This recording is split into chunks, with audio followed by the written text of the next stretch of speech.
a single coin rolled across the marketplace. And one of the richest men in town took off after it like his life depended on it. The coin bounced through puddles. He still rushed after it. Shopkeepers stopped selling.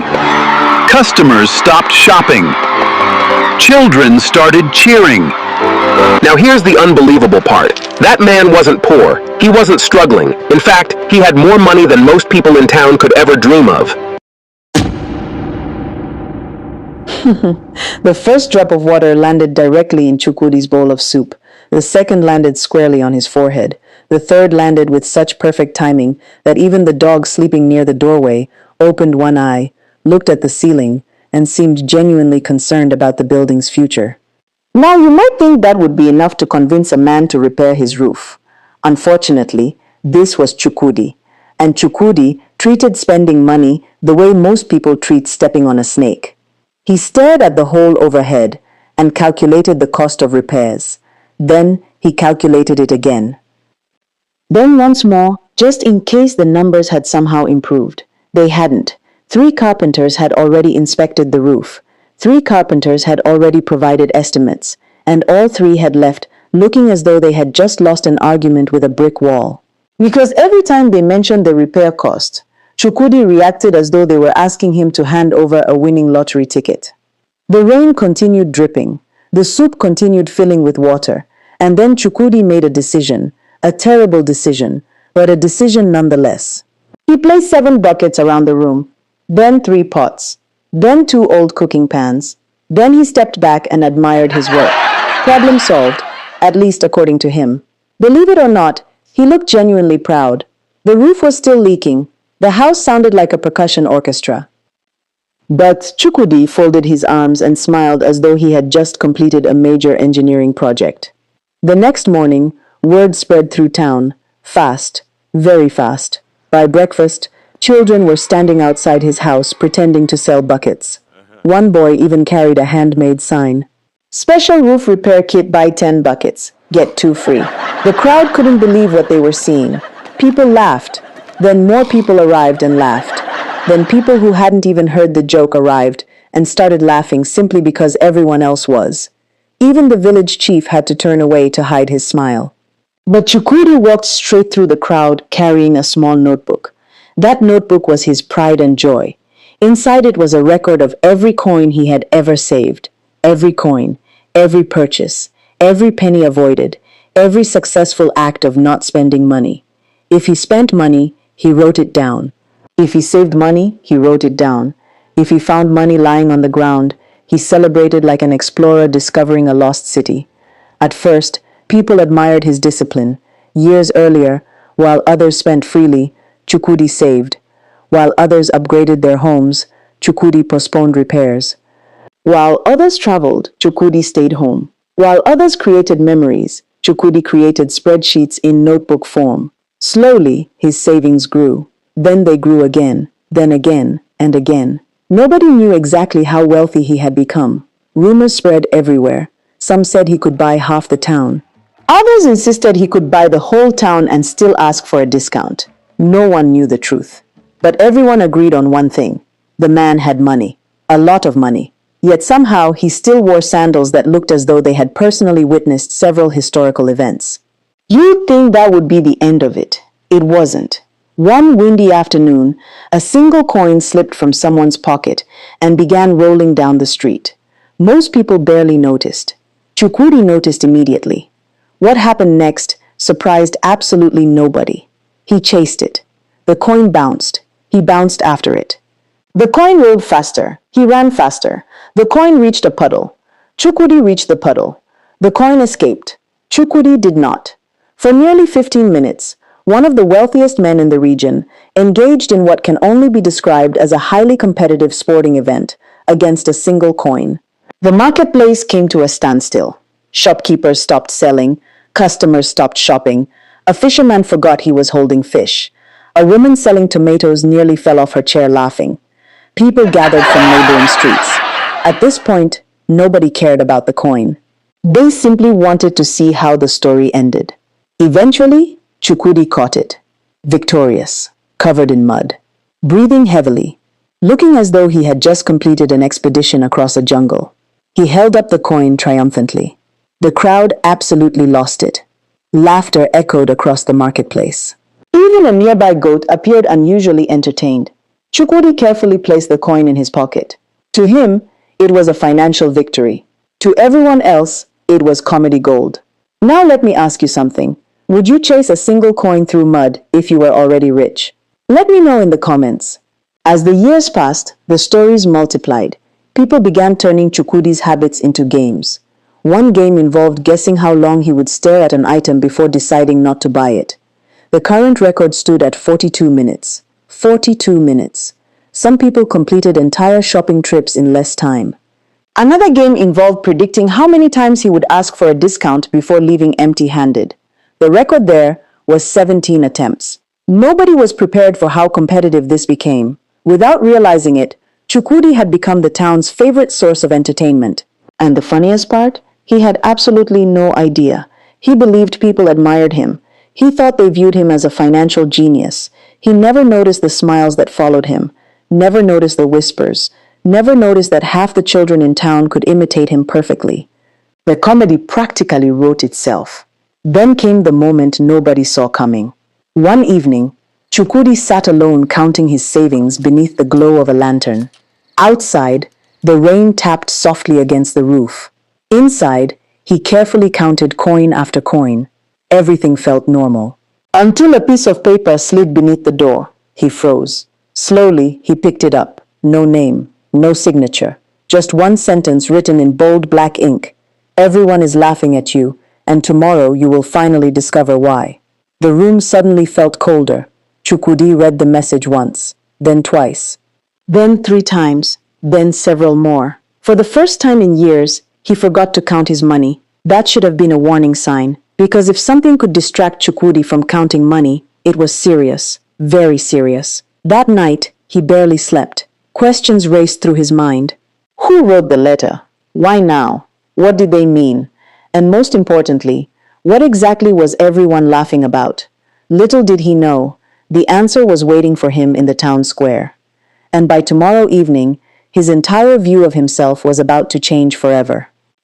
If you're enjoying this story, don't forget to share, like, subscribe, and turn on notifications. Trust me, the story is only getting started. Chukwudi barely slept. The mysterious letter sat on his table all night like an unanswered question. Every hour, he picked it up and read it again. Everyone is laughing at you, and tomorrow you will finally discover why. By sunrise, he had checked every lock in his house, twice, counted his savings, twice, inspected all his hiding places, twice. You might think that helped him relax. It didn't. If anything, it made him more nervous. The next morning, Chukwudi stepped into town, determined to uncover the truth, and almost immediately, something felt different. People seemed unusually cheerful. The baker greeted him with a smile so large it looked painful. The tailor nearly choked, trying not to laugh. Even the village chief appeared to be fighting a losing battle with his own amusement. At first, Chukwudi told himself he was imagining things. Then he heard someone whisper behind him. "That's him," a second voice replied. "The legend himself." A burst of laughter followed. Chukwudi turned around. The group instantly pretended to be discussing vegetables. Now, here's where things get interesting. For the first time in his life, Chukwudi started paying attention to how people reacted around him. And once he started noticing things, he couldn't stop. People smiled when he passed. Children pointed. Shopkeepers exchanged looks. Several people seemed to know something he didn't. The mystery followed him all morning. Then, just before noon, he arrived at the marketplace. And that's when everything changed. A crowd had gathered around a wooden stage. Dozens of people were watching. More kept arriving. Laughter echoed through the square. The atmosphere felt more like a festival than an ordinary day. Naturally, Chukwudi became curious. He pushed through the crowd, carefully, slowly. Then he reached the front and froze, completely froze. Standing on stage was a young man dressed exactly like him. The same worn sandals, the same patched clothing. the same notebook tucked under one arm. The crowd immediately erupted with laughter. Believe it or not, things were only getting started.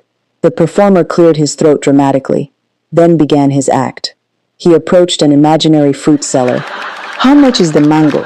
"1 coin." "What if I only look at it?" The crowd laughed. "What if I smell it?" The laughter grew louder. "What if I think about buying it?" People began wiping tears from their eyes. The performer wasn't finished. "Oh, and what if the mango and I build a long-term relationship first?"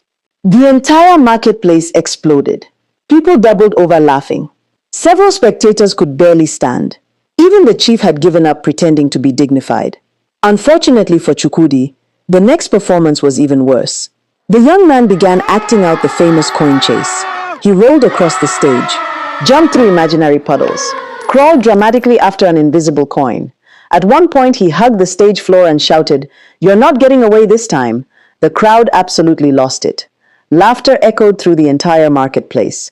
Children screamed with delight. Vendors abandoned their stalls. One old woman laughed so hard she had to sit down. At this point, Chukwudi realized something shocking. The letter had been right. People weren't laughing with him. They were laughing at him. For years, the stories, the jokes, the impressions, the games, everything. Without knowing it, he had become the town's most popular comedy character, and he wasn't even trying to be funny. The realization hit him harder than he expected, not because people laughed, but because he genuinely believed they admired him. For a moment, embarrassment washed over him. The kind of embarrassment that makes you suddenly become very interested in the ground beneath your feet, the performer continued. The crowd continued laughing, but Chukwudi quietly slipped away. The story could have ended there. It didn't. As he walked home, something unexpected happened. A small voice called out behind him. "Sir?"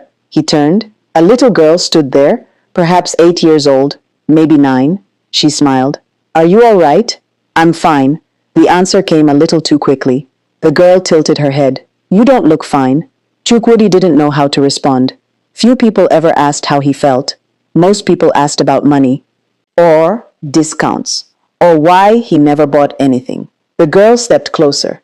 "My father says everyone laughs because your stories are funny." "My stories?" She nodded. "Every week there's a new one." For a moment, neither spoke. Then she asked a question so simple it caught him completely off guard. "Are you happy?" The question landed like a stone dropped into still water.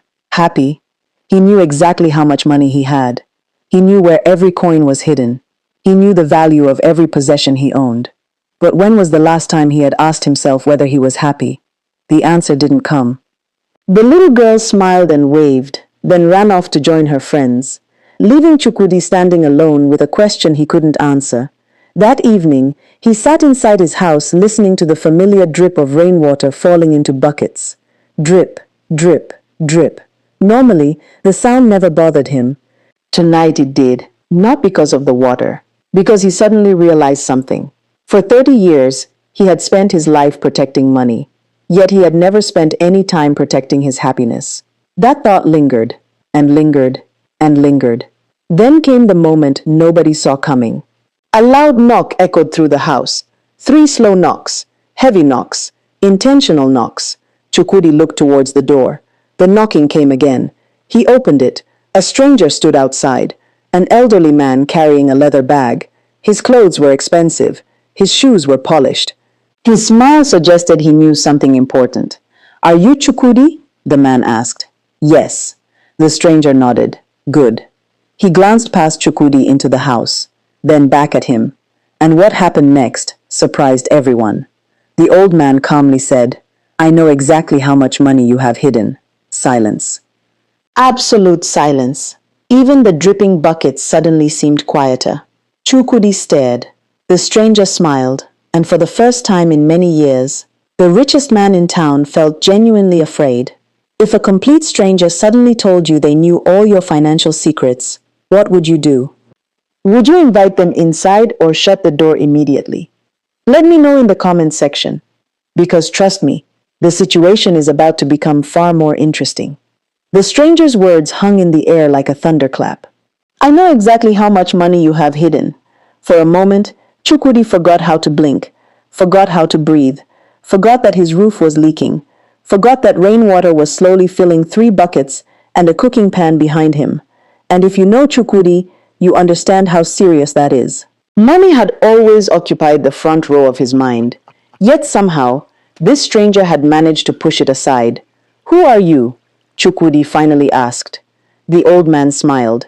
"My name is Ezekiel. And how do you know about my savings?" Ezekiel stepped inside and carefully chose the only chair that wasn't directly beneath a leak. That should have been a warning sign. The man clearly had experience, a lot of experience. He placed his leather bag on the table and looked around the room. The buckets, the pots, the dripping roof, the patched furniture, the lantern. Then he nodded thoughtfully. "Remarkable." Chukwudi frowned. "What is the dedication?" "The dedication to what?" Ezekiel looked up at the leaking ceiling. "Not repairing this roof." Believe it or not, that was not the answer Chukwudi expected. The old man opened his leather bag and removed a worn notebook. The moment Chukwudi saw it, his eyes narrowed. It looked almost identical to his own. Same size, same style, same weathered appearance. The resemblance was unsettling. Ezekiel opened the notebook. Page after page contained numbers, calculations, records, expenses, savings, everything. "I kept track of every coin I earned, flip. Every coin I saved, flip. Every coin I refused to spend, flip, for 40 years. Now, here's where things get interesting. For the first time since meeting the stranger, Chukwudi wasn't suspicious. He was curious, deeply curious, because he was staring at a man who seemed to have spent his life doing exactly what he had done. Ezekiel continued, "I skipped weddings because gifts cost money. Flip. I avoided celebrations because food cost money. Flip. I delayed repairs because repairs cost money. Flip. I turned down opportunities because they involved spending money. Flip." The room grew quieter. "You see the pattern?" Chukwudi didn't answer, mostly because he did. Ezekiel closed the notebook. Then he said something that immediately captured Chukwudi's attention. "Eventually, I became wealthy." Chukwudi nodded. "That's the goal." Ezekiel laughed, a warm laugh, the kind of laugh that suggested he had learned something the hard way. "No." He leaned forward. That's where the trouble started. The rain tapped softly against the roof. Drip, drip, drip. At this point, even the roof seemed interested in the conversation. Ezekiel folded his hands. When people hear the word wealth, they imagine freedom. He paused. "But wealth without joy becomes a very expensive prison." The sentence landed heavily. Not because it was dramatic, because it felt uncomfortably true. For a few seconds, neither man spoke. Then Ezekiel stood. "That's enough for tonight." "Wait," the old man stopped. "How do you know how much money I have?" Ezekiel smiled. "You'd be surprised how much people reveal without saying a word." That answer only created more questions. Unfortunately for Chukwudi, the stranger wasn't finished creating mysteries. Before leaving, Ezekiel handed him a folded piece of paper. "A challenge." Chukwudi looked suspicious again. "What kind of challenge?" "The kind that changes lives." And with that, Ezekiel walked into the rainy darkness, leaving Chukwudi alone, with a dripping roof, 100 questions, and a folded piece of paper. The next morning, he opened it. 3 instructions were written across the page. Buy something you genuinely want. Help someone without expecting anything in return. Spend 1 entire day without counting money. The third instruction nearly gave him a heart attack. Spend an entire day without counting money. That wasn't a challenge. That was an extreme sport. The situation was becoming increasingly absurd. Still, curiosity won. By midday, Chukwudi found himself walking through the marketplace, determined to complete the challenge, or at least attempt it. The first instruction seemed simple enough. Buy something he genuinely wanted. Easy. Or so he thought. He walked past shoes, too expensive, past clothing, unnecessary, past furniture, wasteful, past watches, ridiculous. 30 minutes passed, then 40, then 50, and slowly, something familiar began happening. People started watching. The crowd grew. Whispers spread. Children appeared. Shopkeepers leaned forward. One man even began taking bets. The town had seen this performance before. It was one of Chukwudi's greatest hits. The staring contest has begun. People laughed. A woman selling vegetables shook her head. He's not buying anything. A fisherman disagreed. "I give him 10 minutes." Another man replied, "I give him 20.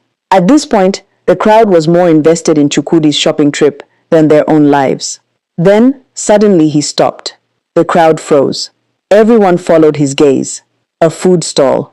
The smell drifting from it was incredible. Roasted meat, fresh bread, spices. The sort of meal Chukwudi secretly loved but rarely purchased because, well, money. The woman behind the stall smiled. "What would you like?" Chukwudi hesitated. The crowd held its breath. A child climbed onto a crate for a better view. This was quickly becoming the most important event of the day. Then something extraordinary happened. "I'll take one full plate." Silence. Complete silence. Several birds flew overhead.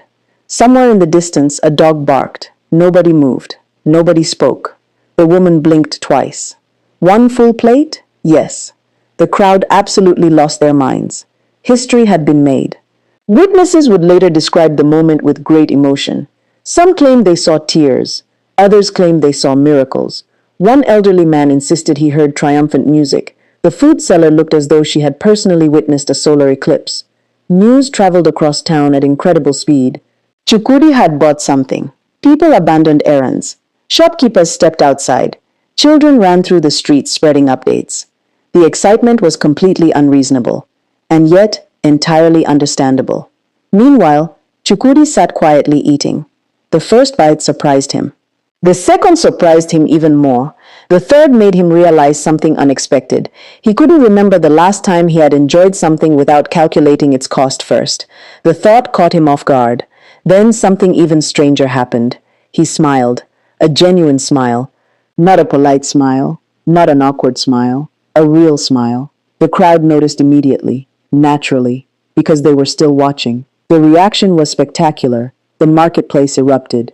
People cheered. Children celebrated. One woman announced that she would remember this day forever. Honestly, she probably would. But wait, it gets better. A messenger suddenly came running through the crowd. His face was pale. His breathing was heavy. The laughter began fading. Something was wrong. Very wrong. "Chukwudi?" The messenger stopped in front of him. "What is it?" The man swallowed. Then delivered the news. "There's been a break-in at your house." The smile vanished from Chukwudi's face.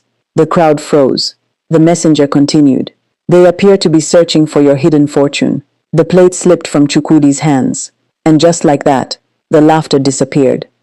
Because somewhere in town, someone was looking for the one thing Chukwudi valued most. And nobody was prepared for what would happen next. If you were Chukwudi, would you rush home immediately or stop and think that it might be a trap? Let me know your thoughts in the comment section. The plate hit the ground. The crowd disappeared from Chukwudi's mind. The laughter, the cheering, the celebration, gone. All he could hear was the messenger's warning. "There's been a break-in at your house." And just like that, every survival instinct he possessed took over. He ran, fast, very fast. The messenger ran after him. Then the crowd ran after them. Then more people joined. At this point, the entire town seemed to be participating in an event nobody had officially organized. One person thought there had been a robbery. Another thought there had been a fire.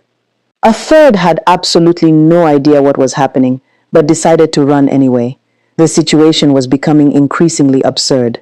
Meanwhile, Chukwudi sprinted through the streets. His heart pounded, his thoughts raced, his fortune, his savings, his life's work. What if it was gone? What if someone had finally found it? What if all those years of sacrifice had been for nothing? Unfortunately for him, those questions only made him run faster. By the time he reached his house, he was exhausted. And then he saw it. The front door hung open. The lock was broken. Wood splinters covered the ground. The crowd stopped behind him. The atmosphere changed instantly. Nobody laughed. Nobody spoke. For the first time in a long time, the town's favorite source of comedy wasn't funny anymore. Slowly, Chukwudi stepped inside.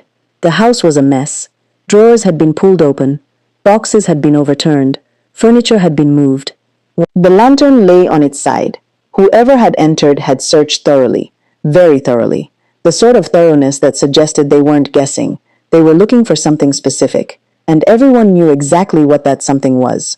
Now, here's where things get interesting. Instead of checking the damage first, Chukwudi immediately ran to his hiding places. The first one, safe. The second, untouched. The third, still secure. The fourth, exactly as he had left it.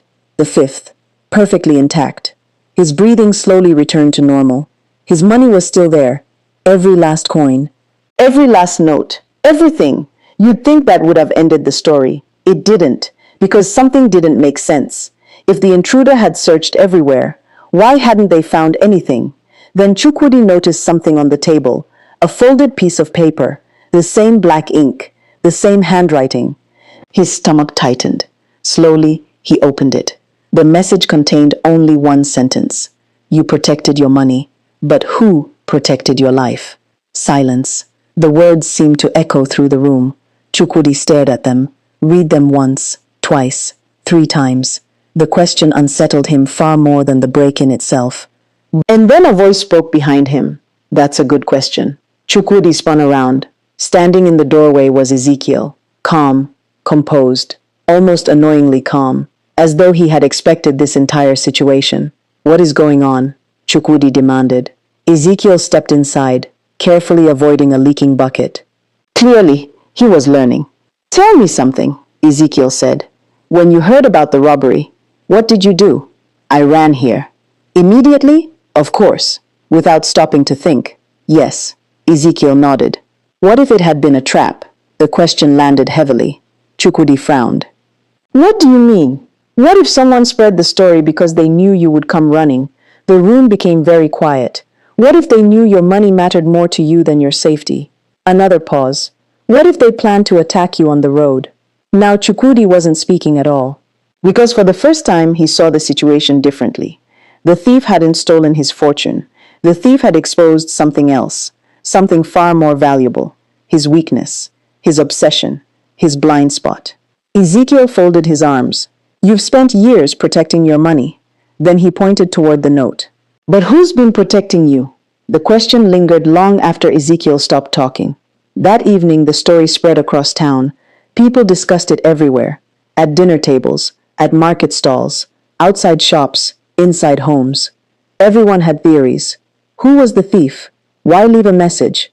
Why take nothing? Nobody had answers. Meanwhile, Chukwudi sat quietly outside his house, watching the sunset.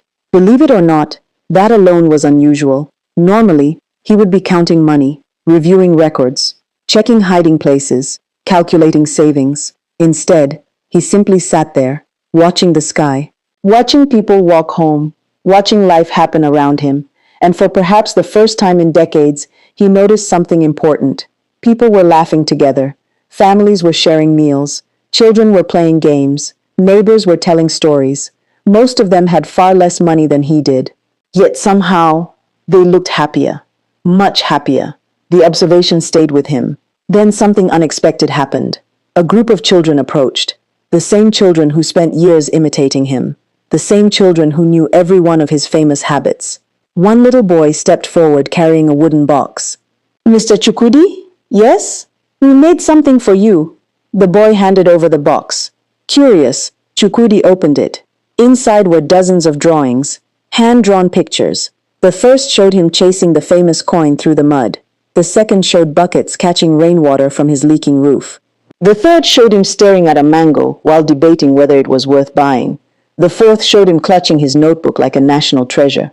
The drawings were hilarious and surprisingly detailed. The children gathered around. This one's my favorite. No, look at this one. What about the roof picture? The children burst into laughter, but something was different.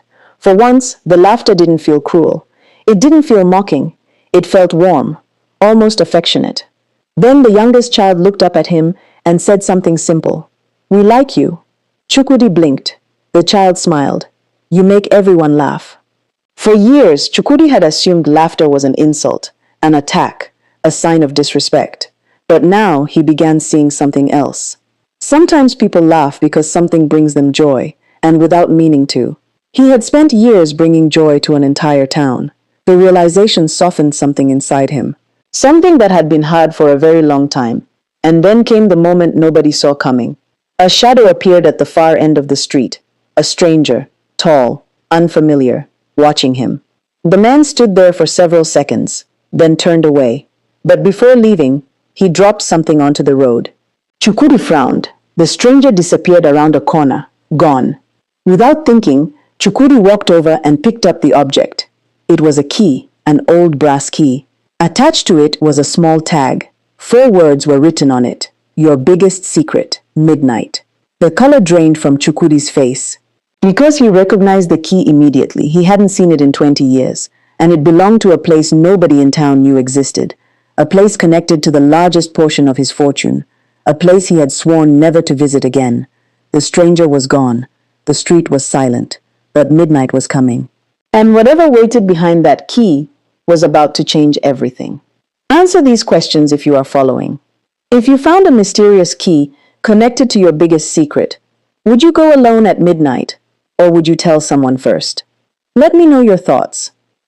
If you're enjoying this story, please don't forget to share to your friends, like, subscribe, and turn on your notifications, because the final parts of this story contains the biggest twist of Chukwudi's life and the lesson he spent decades learning. So midnight arrived, and for perhaps the first time in decades, Chukwudi wasn't thinking about interest rates, hidden savings, or whether someone somewhere was overcharging for mangoes. He was thinking about a key, an old brass key, a key connected to a secret he had buried years ago. The road was quiet as he followed the familiar path beyond town, past old farms, past abandoned sheds, past places most people had forgotten existed. The key felt heavier with every step, and if we're being honest, so did the mystery, because by now, even Chukwudi wasn't entirely sure what he was about to find. Eventually, he stopped in front of an old warehouse hidden behind thick trees. The moment he saw it, memories came rushing back.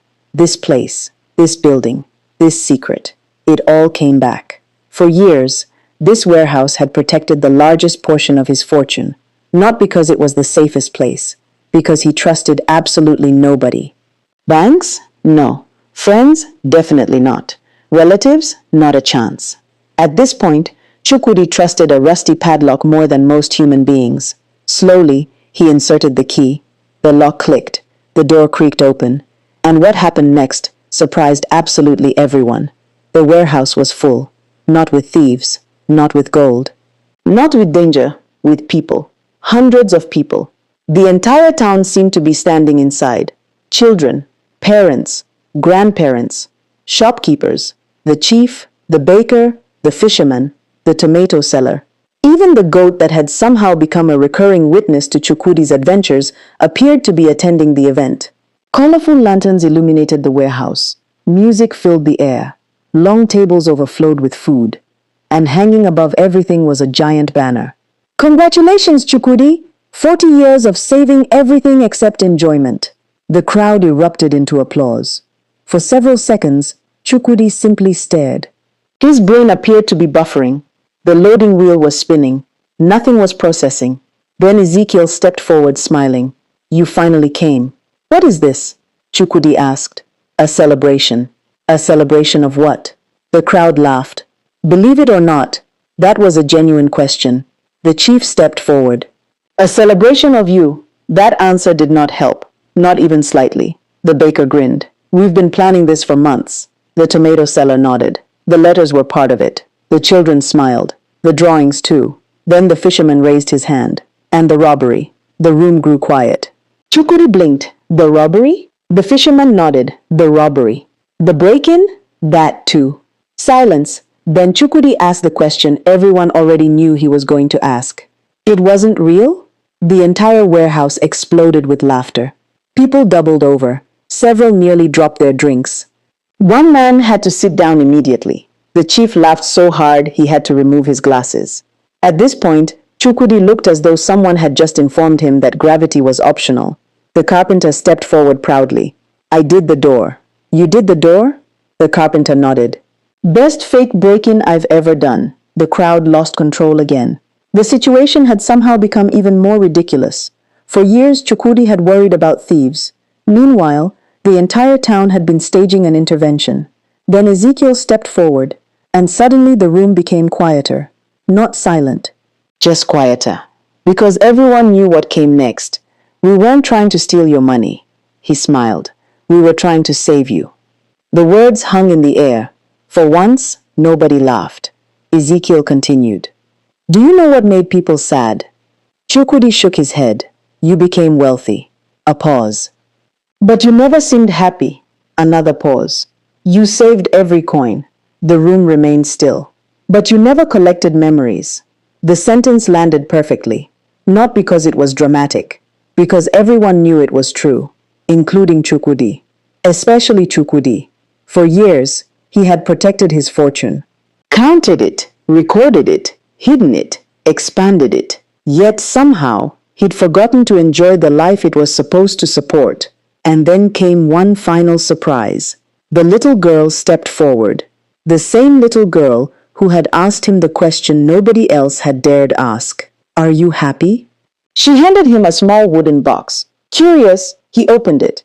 Inside was a single coin. One coin. Just one. The crowd immediately began smiling, because everyone understood the joke. The girl pointed to the food tables. "Don't worry," she smiled. "This one is for spending." The warehouse erupted. Again, laughter bounced off the walls. People clapped. Several children nearly fell over laughing. One elderly woman looked as though she'd been waiting 20 years for that punchline. And honestly, she probably had. Chukwudi looked down at the coin, then at the food tables, then back at the coin. The crowd leaned forward. Every eye in the building was watching. This was it, the moment, the final test, the greatest challenge of Chukwudi's life. And no, it wasn't hiding money, or saving money, or counting money. It was spending money. Voluntarily. The suspense was almost unbearable.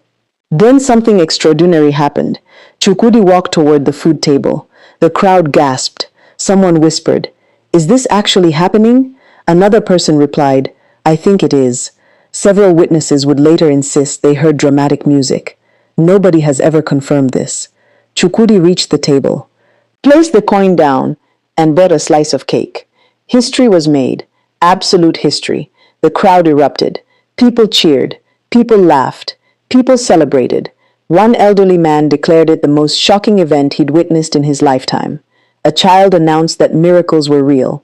The baker immediately demanded that someone write the date down. And for the first time in years, Chukwudi laughed too. Not a polite laugh, not a nervous laugh, a real laugh, the kind that comes from deep inside. The kind that arrives when you've spent decades carrying something heavy and finally decide to put it down. As he ate the cake, he looked around the warehouse, at the music, at the food, at the laughter, at the people who cared enough to pull him out of a prison he hadn't even realized he was living in. And suddenly, everything made sense. After spending years collecting money, he had finally collected something better.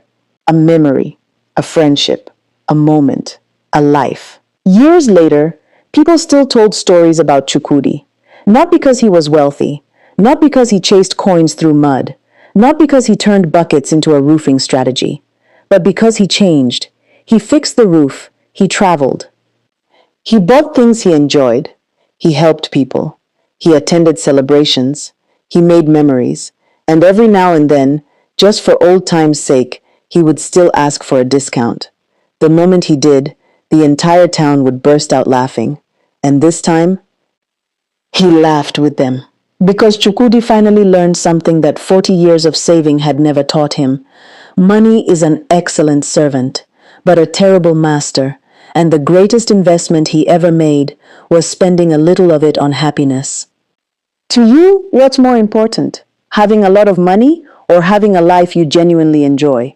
Let me know your thoughts about this story. Moral lessons from this story. Wealth without enjoyment is like owning a well and dying of thirst beside it. Money is a tool for living, not the purpose of life itself. Please, if you enjoyed this story, don't forget to like, subscribe, share, and turn on notifications for more unforgettable stories from Mekwe's Folktales. See you again.